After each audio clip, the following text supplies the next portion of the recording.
never leave home without good banana flag.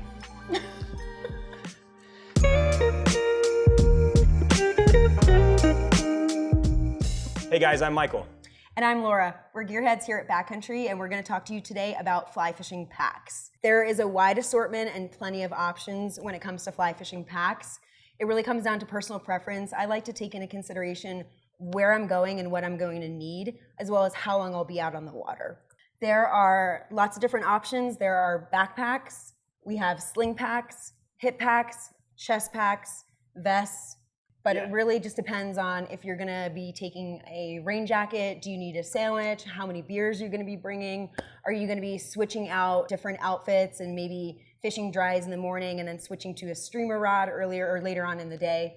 So lots of things to take into consideration, but Michael, what do you like to fish with? Yeah, I mean, like I think Laura said it best, there's lots of different pack options that are out there. I find that I kind of migrate to different packs depending on what I'm going to be fishing for, but that's not necessarily what I find a lot of people will do. A lot of people will lock into a pack or essentially a system based on their local river and where they're gonna be spending most of their time. So I think that's kind of what we'll focus on today, is just kind of how some of these packs work well for how you're gonna be getting on the water, and maybe look at what we might use for a destination trip or some other places that we might pursue fishing as well. Let's dive into our most common pack option, which is going to be your hip pack. With hip packs, as well as any other pack, you'll have a submersible option as well as a non-submersible option. Submersible packs are going to have a specialized zipper and closure that is going to allow it to be submersed, and it has a specific rating so that your gear is going to stay dry, which is really important. If you think about a fly box full of flies with metal hooks on them, you don't want to get that stuff wet and keep it wet for a while. So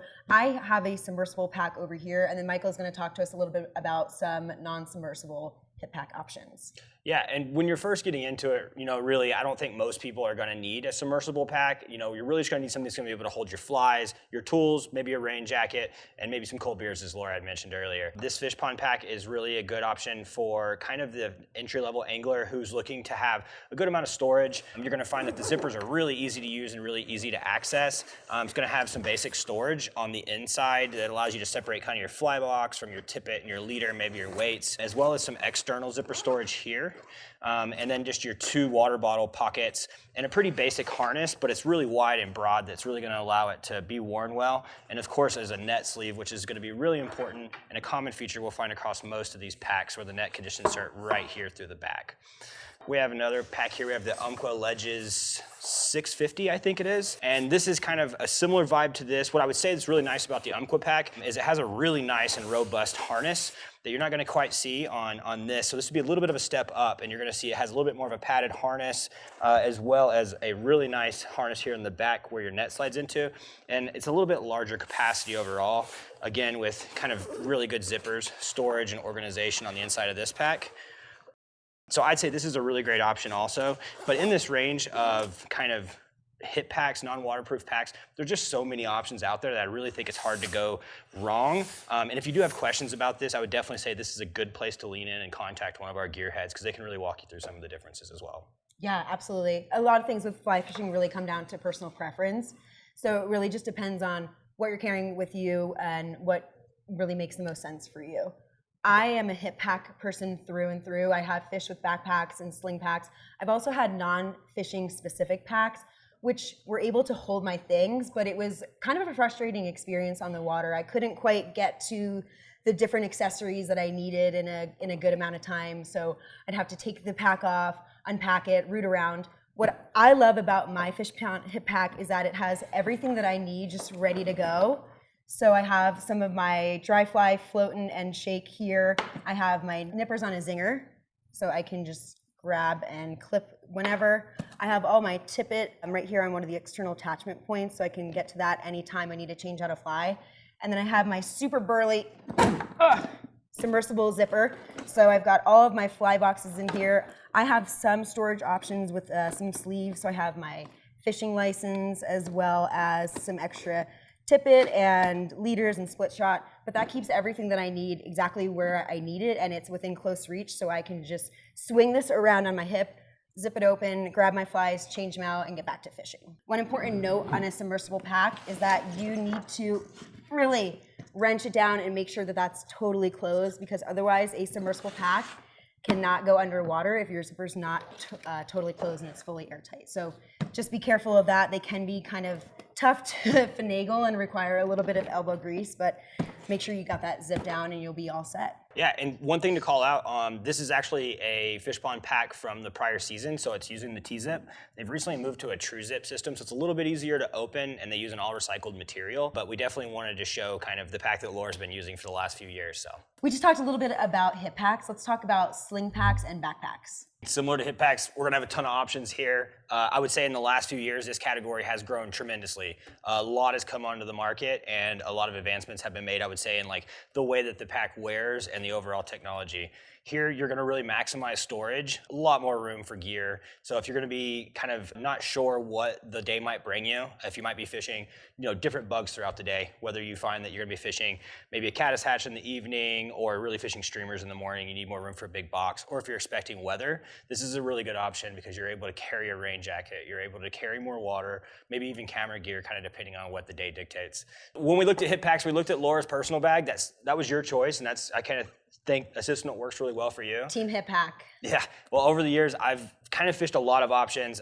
This is a personal pack of mine that I've fished for the last few years from Patagonia. It's a really good option. Recently, I've moved to this Fish Pond Thunderhead just because it's given me a little bit more storage, and I typically fish from a boat a lot as well. And what I like about these waterproof options is that I can throw it in the bottom of the boat, and I don't have to worry about my gear getting wet. But when it is time to get out and wade and chase fish, I just have all my gear ready to go, and I can throw it on my back and get out there. Similar to what Laura was mentioning, I'm gonna have places where I'm able to hang accessories off my pack. My tippet's gonna be here in this front pocket. I typically don't have much. I'll usually have like my fishing license, some lead-free weights. Lead-free weights are definitely something I would recommend a lot of people fish when you can. Keep that tin or keep that lead out of the river. One of the things Fish Pond did is they upgraded that zipper in the last few years to this true zip, so it's a little easier to open, a little smoother, and it gives you a little bit more room to get into the pack. This pack actually has the Thunderhead organizer inserted, so that organizer gives us a lot of room to really put a lot of boxes in here. So you can see I have like 5 boxes in here right now, which is pretty common to what I'm gonna carry on the river because I'm never sure when I might be fishing. Tippet, leader wallet here, gives me kind of a lot of options, and never leave home without good banana flag. And other than that, I really just have some indicators from Oros. These are amazing, and a couple other things in here, but really that's about it. I would say the other good thing about these packs is that, again, it's going to offer a net sleeve kind of here across the back where you can insert your net. So it makes it really easy to carry wherever you're getting on. Different size nets as well, if you're using a hand net or maybe you're using a larger guide net. This harness system too has a pretty wide webbing, so it's pretty comfortable if you have a little bit more weight. And again, here on the front, you have places to hang your dry fly float and your hemos, your nippers, and things like that. Other than that, I would say most of the sling packs are going to have similar features in that regard. And beyond that, we also have backpacks, of course, which I definitely think is a good option if you're traveling and you want something that's crossing over. Maybe you can pack all your gear when you're traveling, and then once you get to your destination, you can flip it into fish mode, essentially. Get all your boxes in there. It's easy to carry your fly rod here, which is a feature we'll see across a lot of these packs as well. Bottom line is these are super customizable. So figuring out what's going to work best for you, there's lots of different add-on features that you can add on to sling packs, hip packs, backpacks, lots of different attachment points. You can really get your system dialed and make sure that you're optimizing and maximizing your time out on the water. We hope you found this information really useful. If you enjoyed this video, please like and subscribe. We'd love to hear what you're using on the water, and please comment below. And if you have any questions, don't hesitate to reach out to a gearhead, and we'll see you out on the water. Bye.